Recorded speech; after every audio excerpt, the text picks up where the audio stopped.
الحمد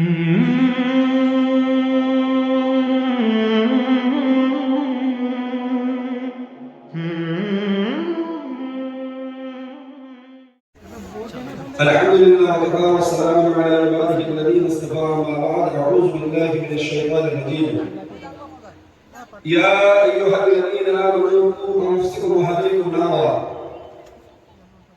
وقال النبي صلى الله عليه وسلم: مروا اولادكم بالصلاه وهم 70 سنه.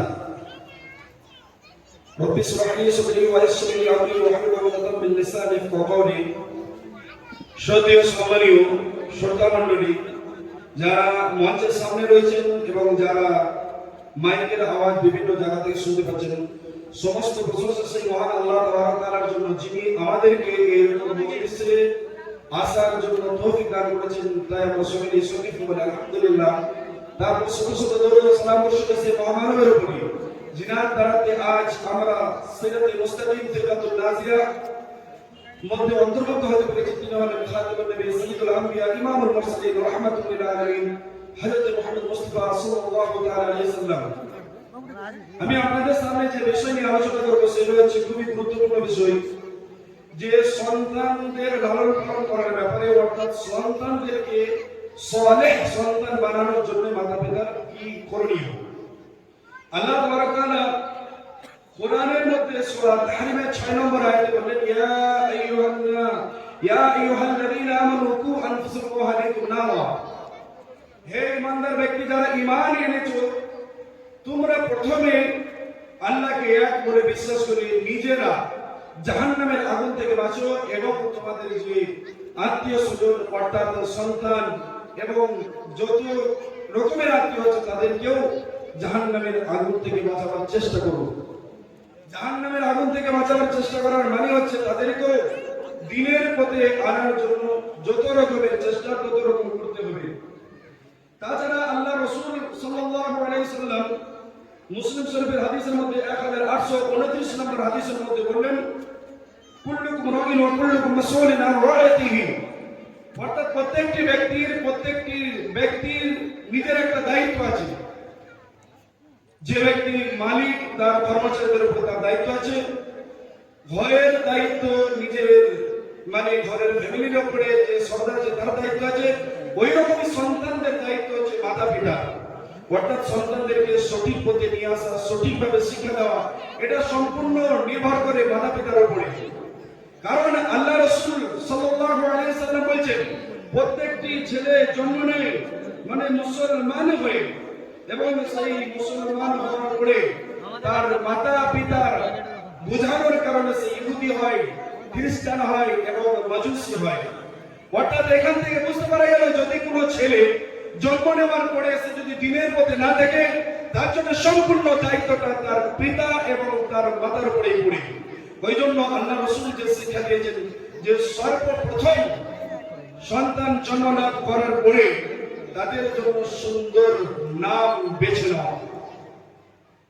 একটা সংক্ষিপ্ত ঘটনা হয়েছে, হযরত ওমর ফারুক রাদিয়াল্লাহু তাআলা আনহুর সামনে একজন পিতা এসে শিকায়ত করেন যে আমার সন্তান আমার কথা মানে না। তো সেই সন্তানকে যখন ডেকে পাঠানো হয়, সেই সন্তান এসে উত্তর দেন যে হে আমিরুল মুমিনিন, আমার সুন্দর সর্বপ্রথম নাম রাখেনি এবং আমাকে সুশিক্ষা দেননি, এবং আমার জন্য নির্ধারিত যে মহিলাকে বেছে নিয়েছেন সেটাও সুন্দর নয়। অর্থাৎ একটা সন্তানকে সুন্দর ব্যবহার বা সুন্দর চরিত্র তৈরি করার জন্য তার জন্য সর্বপ্রথম যেটা বেছে নিতে হবে সেটা হচ্ছে সুন্দর মাথা। অর্থাৎ প্রত্যেকটি যুবক ভাইদের এটা উচিত, যখন তিনারা বিবাহ করবেন, দিনদার মহিলা এবং সুচরিত্রবান মহিলাকে নির্ধারিত করা। কারণ যদি আপনি সুন্দর চরিত্রবান মহিলাকে স্ত্রী না বানান, তারপর তার সন্তানের ব্যাপারে আপনি ভাববেন যে সে সালেহ হবে, এটা কখনোই হতে পারে না। ওমর ফারুক রাদিয়াল্লাহু তাআলা আনহু তার বাবাকে ডাকলেন এবং বললেন, তোমাকে তো তোমার ছেলে মানেনি, এটাই অনেক ভালো, কারণ সর্বপ্রথম তার নাম সুন্দর রাখনি এবং তার জন্য তার মাতা সুন্দর মানে নির্ধারিত করনি এবং তার জন্য সুশিক্ষা তিনাকে দাওনি, এই জন্য তোমার কথা মানছে না, এটা তার জন্য দায়ী তুমি। অর্থাৎ প্রত্যেকটি পিতার এটা উচিত, যখনই কখনো কোনো মহিলা বা কোনো স্ত্রী বা কোনো বিবাহের জন্য কোণে দেখতে যাব, সর্বপ্রথম হচ্ছে দিনদার মহিলা এবং আখলাক চরিত্রবান মহিলাকে নির্ধারিত করা। যদি সুন্দর মানে ভালো মহিলাকে যদি নির্ধারিত না করা হয়, তাহলে তার উপরে আশা রাখা যায় না যে তার সন্তান খুব ভালো হবে। এটা আমি বলছি না যে কোনো খারাপ মেয়ে যে তার সন্তানটা ভালো হবে না, আমি কথা বলছি না। আমি বলতে চাইছি এটা রুলস, যে প্রথমে তার মাতাকে দিনদার হতে হবে, তার মাতা সমস্ত কাজ করবে, দোয়া বলে, এইরকম হলে তাদের সন্তানরা সুচরিত্রবান হবে। যেহেতু আল্লাহ রাসূল যখন বলে দিয়েছেন, তাহলে এখান থেকে বুঝতে পারা যাচ্ছে যে সর্বপ্রথম হচ্ছে মহিলা যাকে বিবাহ করবে তাকে সুন্দর ব্যবহারওয়ালা ইমানদার সালেহা মহিলাকে বিবাহ করতে হবে। 2 নম্বরে হচ্ছে সন্তানের সুন্দর নাম রাখা। সুন্দর নাম রাখার ব্যাপারে আবু দাউদ শরীফে হাদিস আছে, কিতাবুল আদাবের মধ্যে আল্লাহ রাসূল বলেছেন যে সবথেকে সুন্দর নাম হচ্ছে আব্দুল্লাহ এবং আব্দুর রহমান। অর্থাৎ আমরা যখন সন্তানদের নাম রাখবো, অ্যান্টি নাম বা যে নাম নেই বা এমন নাম যেগুলো কোনো এইরকম ব্যক্তিদের নাম যাদের ইমানের সাথে কোনো মিল নেই, সেই রকম ব্যক্তিদের নাম আমরা যেন নির্ধারিত না করি। আমাদের উচিত হবে সর্বপ্রথম আব্দুল্লাহ বা আব্দুর রহমান নাম রাখা। যদি এরকম নাম বাড়িতে আরো জন থাকে, তাহলে সব থেকে ভালো নাম হচ্ছে নবীদের নাম রাখা, তারপর সাহাবীদের নাম রাখা এবং আল্লাহর যে নামগুলো আছে সেই নামগুলোর সাথে আব্দুল্লাহ জুড়ে নাম রাখা। এটা হচ্ছে মাতা পিতার উপরে কর্তব্য, একান্তই দরকার। তারপরে আসছে তার জন্য আকিকা করা। অর্থাৎ একজন যদি বাবা চায় যে তার ছেলেকে বা তার সন্তানকে সালেহ বানাবো, তাহলে উচিত তার জন্য 7 দিনে আকিকা করা। তার জন্য যদি আকিকা না করে তার জন্মের জন্য যদি বিভিন্ন রকম মিষ্টি বা বিভিন্ন রকম কিছু বন্টন করা হয় এবং তার যদি আকিকা না করা হয়, তাহলে আপনি ফরজকে ছেড়ে দিয়ে একটা নফল কাজের মধ্যে ব্যস্ত হয়ে যাচ্ছেন। অর্থাৎ একান্তই এটা করা উচিত হবে না। আমরা এবারে আসি যে আল্লাহ রাসূল বা আল্লাহ তাবারক তাআলা মাতা পিতাদেরকে কি রকম হুকুম দিয়েছেন। আমরা সকলেই জানি কোরআনের মধ্যে 21 নম্বর পারাতে সূরা লুকমান বলে একটা সূরা আছে এবং লুকমান আলাইহিস সালাতু সালাম নিজের সন্তানদেরকে যে রকম ভাবে মানে শিক্ষা দিয়েছিলেন যে এই আমার সন্তান তোমরা এই কাজ করবে, তোমরা এই কাজ করবে, সেই রকম ভাবে আমাদেরকেও শিক্ষা দিতে হবে নিজেদের সন্তানদেরকে। অর্থাৎ হযরত লুকমান আলাইহিস সালাতু সালামের কথাগুলো, নসিহতগুলো আল্লাহ তাবারক তাআলাকে এত সুন্দর লেগে গেছে যে আল্লাহ তাবারক তাআলা কোরআনের মধ্যে সেগুলোকে বর্ণনা করেছেন। আল্লাহ তাবারক তাআলা বললেন, ওয়া ইয ক্বালা লুকমানু লিবনিহি ওয়া ইয়াইযুহু ইয়া বুনাইয়া লা তুশরিক বিল্লাহ ইন্নাশ শিরকা লাযুলমুন আযীম। আমরা বুঝতে পারলাম যে সর্বপ্রথম আমাদের সন্তানদেরকে যে শিক্ষা দিতে হবে সেটা হচ্ছে শিরক থেকে বাঁচার জন্য তাকে বলা যে হে আমার সন্তান, তুমি জেনে রাখো যে আমাদের সৃষ্টিকর্তা হচ্ছে একজন আল্লাহ, তিনি আসমানের উপরে আছেন, আরশের উপরে আছেন, এইরকম ভাবে বোঝানো। যদি এইরকম ভাবে না বোঝানো হয়, আমরা আজকাল ছেলেদেরকে সন্তানদেরকে এমন কিছু স্কুলের মধ্যে শিক্ষা দিয়ে থাকি, এমন কিছু স্কুলের মধ্যে তাদেরকে ভর্তি করে থাকি, আগামী সোমবার আর তারা নিজেদের ভগবানকে নিজেদের স্বপ্নের মধ্যে দেখতে পাবে, নিজেদের মানে আল্লাহকে তারা নিজেদের সাথে দেখতে পাবে। অর্থাৎ তারা ক্রিসমাস ডে মানাবে, তার জন্য বিভিন্ন রকম প্রস্তুতি চলছে।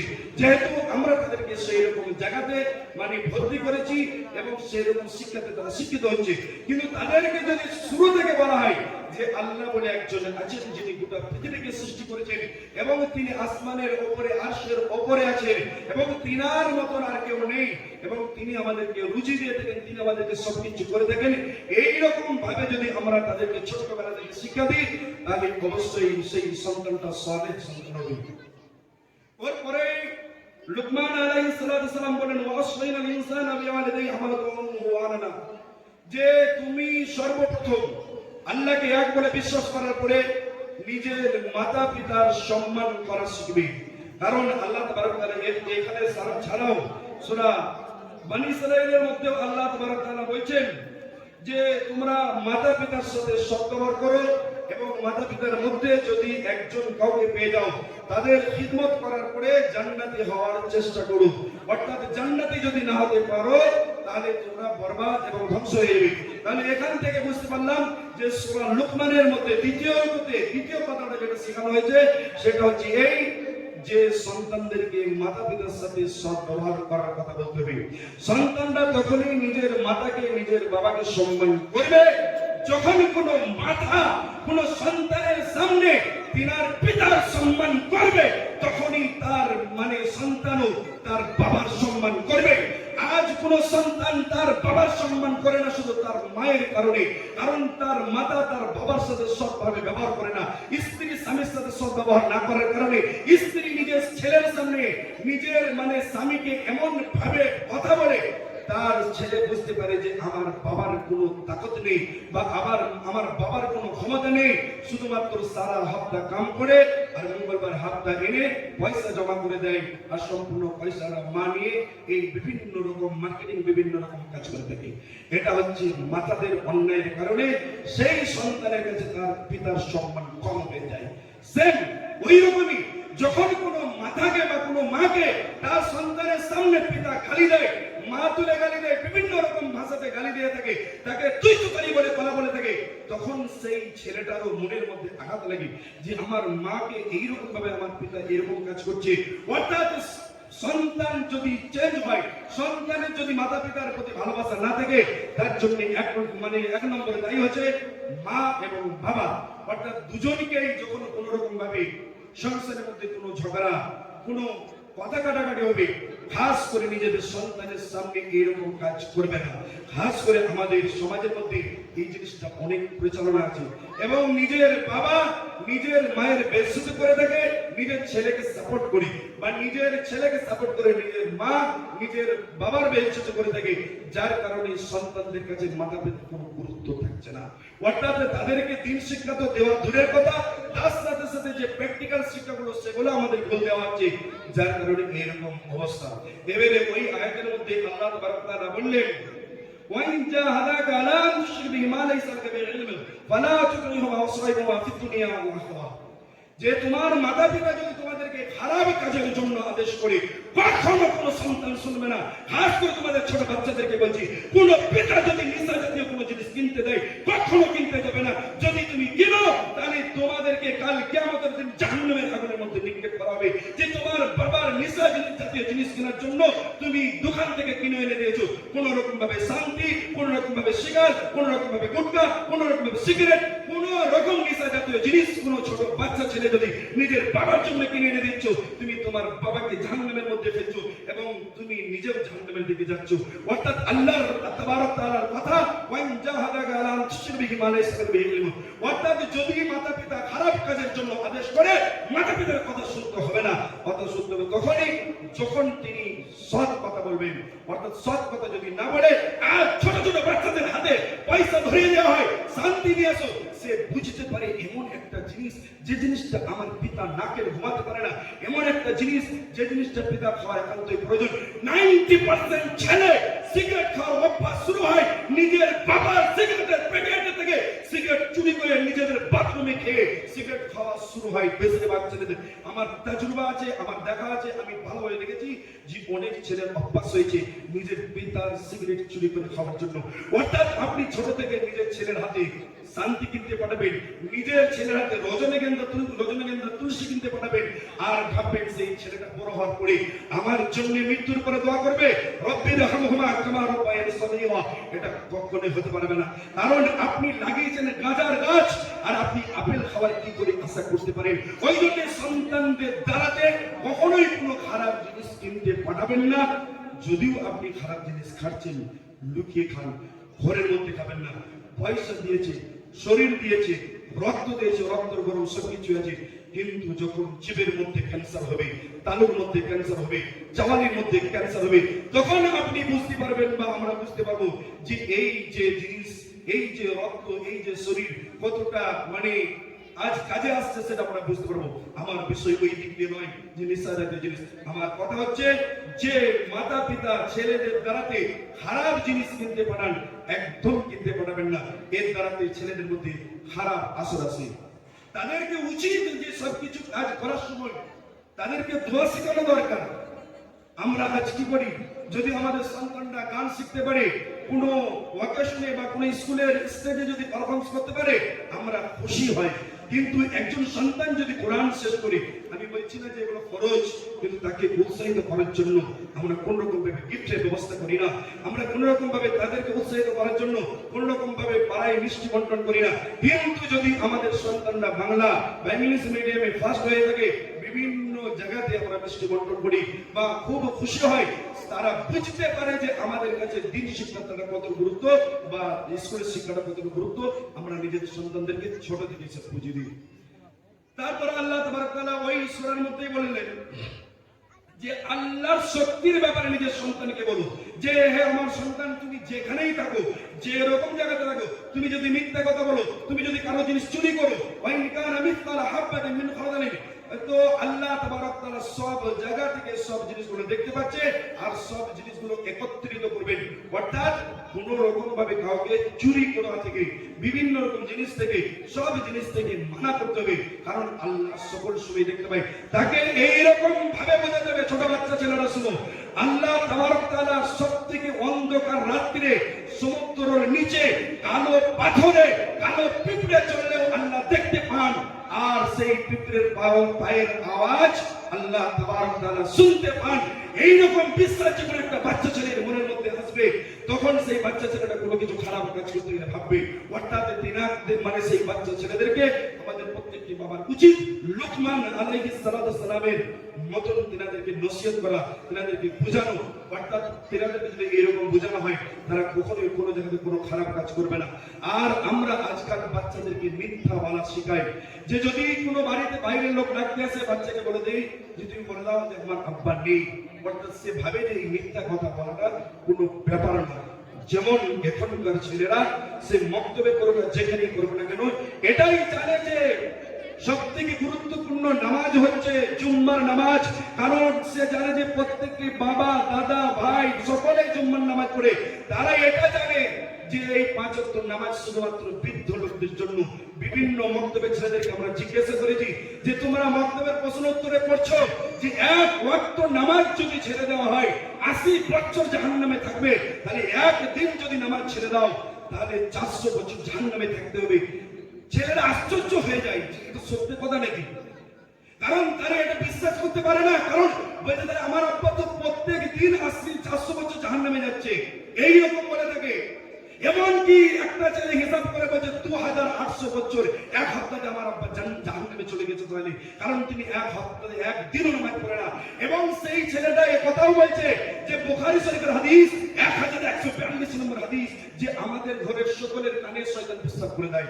কারণ যে ব্যক্তি ফজরের নামাজ না পড়ে ঘুমিয়ে থাকে, ছোট্ট ছোট্ট দোয়ার বইগুলো আসছে যে তাদের কানে শয়তান পেশাব করে দেয় এবং সে খবিসুন নফস করে সকাল করে। সেই ছেলেটা বলছে তাহলে আমাদের বাড়িতে সকলের কানে শয়তান পেশাব করে দেয়। এই হাদিসগুলো শুধু শোনার জন্য নয়, এই হাদিসগুলো শোনার পরে অন্তর কাঁপছে না, তাহলে জানতে হবে ইমানের মধ্যে কমজোরি আছে, ইমানের মধ্যে কমি আছে, ইমানের মধ্যে অসুবিধা আছে, যার কারণে আমাদের হাদিস কোরআনের কথা শোনার পরে অন্তর কেঁপে ওঠে না। অথচ সূরা আনফালের মধ্যে বলছে যে যখনই কোরআন তেলাওয়াত করা হবে, যখনই হাদিসের কথা বলা হবে, তখন যাদের মনের মধ্যে ঈমান থাকবে অন্তর কেঁপে উঠবে। এরপরে লুকমান আলাইহিস সালাম যে কথাটা বললেন যে ইয়া বুনাইয়া আকিমুস সালাত ওয়া'মুর বিল মা'রুফ ওয়া নাহু আনিল মুনকার ওয়াসবির আলা মা আসাবাক ইন্না যালিকা মিন আযমিল উমুর। যে আমার সন্তান শোনো, তোমার উপরে 5 ওয়াক্ত নামাজ নির্ধারিত করা হয়েছে। অর্থাৎ যখন সেই সন্তানকে বলবেন, যে যখন সেই সন্তানকে কথা বলাবে, যখন তুমি নিঃশ্বাস নেওয়ার যোগ্য থাকবে এবং পানি পান করার ক্ষমতা থাকবে, ততদিন তোমার উপরে 5 ওয়াক্ত নামাজ ফরজ। এটা কখনো কোনো সন্তানকে বলে আমরা শেখাতে পারবো না যতক্ষণ পর্যন্ত আমরা নিজেরা প্র্যাকটিক্যাল করে তাদেরকে দেখাবো না। আজকাল যদি আমরা নিজেরা প্র্যাকটিক্যাল করে দেখাতাম, তাহলে অবশ্যই তেনারাও বুঝতে পারতো যে ফজরের নামাজের কতটা গুরুত্ব। অর্থাৎ আকিমুস সালাত শব্দ এসেছে মুরু আওলাদিকুম, যে আল্লাহ রাসূল বললেন যে তোমাদের সন্তানদেরকে 7 বছর বয়সে নামাজ পড়ার জন্য বলো, 10 বছর বয়সে নামাজ না পড়লে তাদেরকে মারো, স্কুলে না গেলে মারি। আমরা সন্তানদেরকে নির্দ্বারায় যাওয়ার জন্য বলি, আগামীকাল 7টার সময় তোমাকে স্কুলে যেতে হবে। একজন বাবা একদম স্পষ্ট বুঝিয়ে দিচ্ছে তার কাছে স্কুলে যাওয়াটা কতটা গুরুত্ব, যতটা গুরুত্ব নেই ফজরের নামাজে। আজ যদি প্রত্যেকটি মাতা বা প্রত্যেকটি বাবা একথা বলতেন যে তুমি তাড়াতাড়ি শুয়ে পড়ো, কালকে সকালে তোমাকে ফজরের নামাজ পড়তে হবে। আজ আমরা যেখানে আল্লাহকে সম্মান করা দরকার ছিল, সেই জায়গাতে স্কুলকে সম্মান করছি। যেখানে নামাজের গুরুত্ব দেওয়া দরকার ছিল, সেটা আমরা অন্য জায়গাতে গুরুত্ব দিচ্ছি, যার কারণে আমাদের সন্তানরা সুসন্তান হয়ে উঠতে পারছে না। আমরা হয়তো অনেক বাবা এরকম ভাবছি যে আমার ছেলেদের জন্য বড় বড় বিল্ডিং করে দিয়েছি, তাদের জন্য বড় বড় ঘর তৈরি করে দিচ্ছি, তারা মৃত্যুর পরে দোয়া করবে আর আমাদের কবরের আযাব আমাদের কাছ থেকে দূর হয়ে যাবে। কত সহজ নয়। আল্লাহ রাসূল বললেন ইযা মাতাল ইনসান ইনকাদা আমালুহু, যে যখন মানুষ মারা যায় তার সমস্ত আমল শেষ হয়ে যায়, সমস্ত আমল কেটে যায়। কিন্তু ইল্লা মিন সালাস, 3 ধরনের আমল কবরের মধ্যে পৌঁছাইতে থাকে। তার মধ্যে আমার একটা হচ্ছে আমার বিষয়ের সাথে যে আল ওয়ালাদুস সালিহ ইউদআ লাহু, যদি কোনো বাবা সালেহ, সন্তান শুধু বলেনি, শুধু সন্তান বলেনি, তার সাথে সাথে সালেহ শব্দটা এসেছে, একে বলা হয় আরবিতে সিফাত বর্ণনা করা হয়েছে, গুণ বর্ণনা করেছে। কোন ধরনের সন্তান? যে সন্তান 5 ওয়াক্ত নামাজ নির্ধারিত সময়ে পড়বে, সেই সন্তান যদি দোয়া করে বাবার জন্য কবরে, তবেই সে দোয়া যাবে। শুধু জুম্মার দিনে নামাজ পড়ে কবর জিয়ারত করে নিয়ে সেই সন্তানের দোয়া যদি কবরে চলে যায়, তাহলে এই হাদিসের রাসূলটা মিথ্যা হয়ে যাবে। অর্থাৎ যে বাবারা এরকম ভাবছেন যে আমাদের সন্তানরা শুধু জুম্মার দিনে দোয়া করলে আমাদের কাছে কবর হয়ে যাবে, কিছু করলে আমাদের কাছে কবর হয়ে যাবে, অত সহজ নয়। সালেহ সন্তান হতে হবে। আর সালেহ সন্তান তৈরি করতে গেলে তাকে সমস্ত রকম ধার্মিক শিক্ষা এবং সমস্ত রকম সুচরিত্রবান বানাতে হবে, এবং সেটা হাদিস কোরআনের ধারাতেই তৈরি হবে। এরপরে লুকমান আলাইহিস সালাম আরো যে কথা বললেন যে তোমরা যখন চলাফেরা করবে তখন তোমরা খুব বুকটাকে উঁচু করে চলবে না এবং জমিনের মধ্যে ধাক্কা দিয়ে দিয়ে চলবে না, কারণ যদি এইরকম ভাবে চলো তুমি জমিনকে ধসিয়ে দিতে পারবে না, আর তুমি লম্বা হয়ে পাহাড় হয়ে যাবে না। তারপরে যে কথাটা বললেন যে তোমরা যখন কথা বলবে আস্তে আস্তে কথা বলবে, তোমরা যখন কথা বলবে আস্তে আস্তে কথা বলবে। কখনোই বাচ্চাদেরকে বলছে বেশি চিল্লাবে না, কারণ এই চিল্লানোর গুণটা হচ্ছে একটা গাধার। সূরা লুকমান 21 নম্বর পারাতে আল্লাহ বলেছেন ইন্না আনকারা সাওতাল হামির, অর্থাৎ সবথেকে নিকৃষ্ট আওয়াজ হচ্ছে গাধার, সে সবথেকে বেশি চিল্লায়। আজকাল বাচ্চাদেরকে, বুড়োদেরকে, যুবকদেরকে বিভিন্ন সময়ে দেখতে পাওয়া যায়। শুভ বিবাহ আছে, বিবাহতে বর বিবাহ করতে আসেন, এমন ভাবে চিল্লানো হয় যে সে হয়তো ডুবিয়ে থাকে, তার জন্য তাকে তোলা হচ্ছে। এগুলো সমস্ত জিনিস কোরআনের খেলাফ কাজ করা হয়, যার কারণে আমাদের সন্তানদেরকে আজ আমরা নিজেদের আয়ত্তের মধ্যে আনতে পারছি না। অর্থাৎ সব থেকে বড় জুলুম নিজেদের মাতা পিতারা নিজেদের সন্তানদের সাথে করছি। অর্থাৎ যদি কোনো বাবা নিজের ছেলেকে যদি দিন শিক্ষা না দিয়ে থাকি, তাহলে সব থেকে বড় তার সাথে জুলুম করছি।